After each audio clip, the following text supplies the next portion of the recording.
I don't care. But people will come for you. They are, and they did. And they did.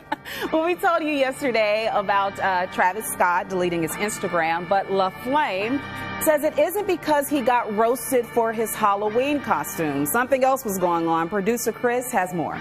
Yeah, I'm not sure I buy it, but many people were quick to point out that Travis Scott say he got cyberbullied off of Instagram after he posted the cockroach, a.k.a. Batman picture. But just like a politician caught in a scandal, Wisdom and Marissa, he says he's just focusing on his family. So to refresh your memory, here's the picture. Take a look at it. This is the chocolate brown Batman suit. Travis Scott started trending shortly after posting it over the weekend. Many thought for a guy so rich, the costume may have looked a little cheap. Others shamed Scott for being so slight of build, say he looks more like a bat than Batman or like a cockroach, like we said. Wow. Travis tells our friends at Page 6 that with everything going on in the world right now, though, it's a good time to unplug from social media. I really can't argue with that. Yeah. Just not sure I buy it. Jasmine, what say you? Yeah, I don't necessarily buy it that's the reason why. I mean, it's funny that it's a big deal when you shut down your account or you deactivate it, but it usually means something. Usually when you do shut your account down, usually something is happening, something is going on. The timing was really weird because right before that, everyone was dragging him about his costume.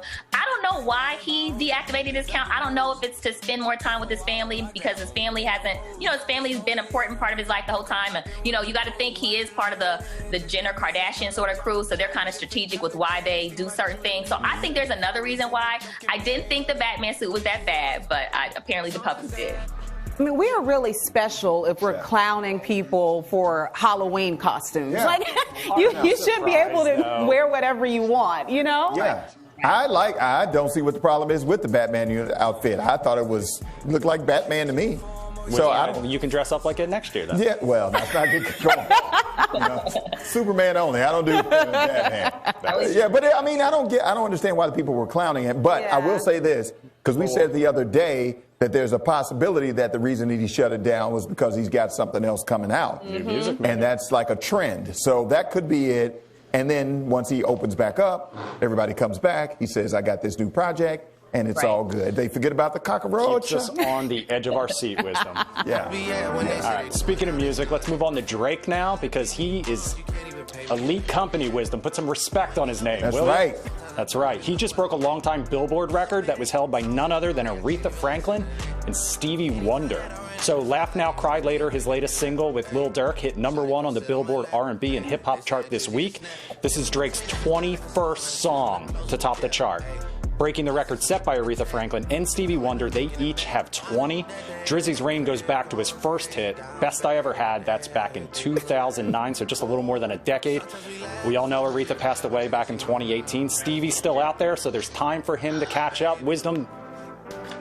I love Stevie Wonder. Me too. I know you love him, but we also know you have dressed up as Drake before. So. and I love Drake. I know you love Drake. I was just saying to somebody how big of a deal Drake was. And then somebody was like, he's okay. But now that you've dropped these stats, I mean, you just backed up my name.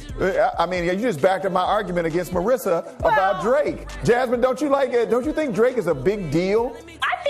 Listen, whether you think he's a big deal or not, his stats are, his records, his numbers, as they say, they don't lie. This is a really big deal. Like, Drake is in his 30s. Aretha Franklin was much older. Stevie Wonder is older. And he's making these kind of moves in his 30s. I feel like that's a really big deal. Like, it's super impressive. Absolutely. Look, I want clarification time. I am a fan of Drake. I think he makes great music. Records are meant to be broken. Go Drake.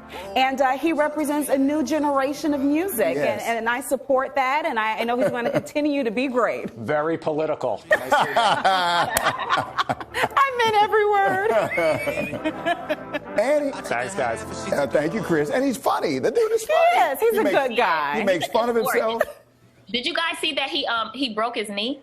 No, I didn't. What happened? Yeah, well, he didn't break his knee. He had knee surgery. If you go to our Instagram page, you go to the site, we did a whole story on the fact that he injured his knee. He actually put something on his IG stories where he's laying in bed watching the election, and you can see his knee is propped up, and he reportedly had surgery. So I don't know what happened with that. Okay. All right. Well, he has some news to make him feel a whole lot better. That's right. Yeah. Right. Okay. All right. Well, thank you, Jasmine. Thank you for the update. Me. Appreciate it. And what'd you tell her? Put her on to do the schedule with the drinking and the eating? Yes. For the stress reliever. Yeah. I Pace it out. myself just because you told me to. It may be a long time. So it may be. Yeah. So, all right. Thank you, Jasmine. Oh, Thank you, Chris. Bye, guys. See you later.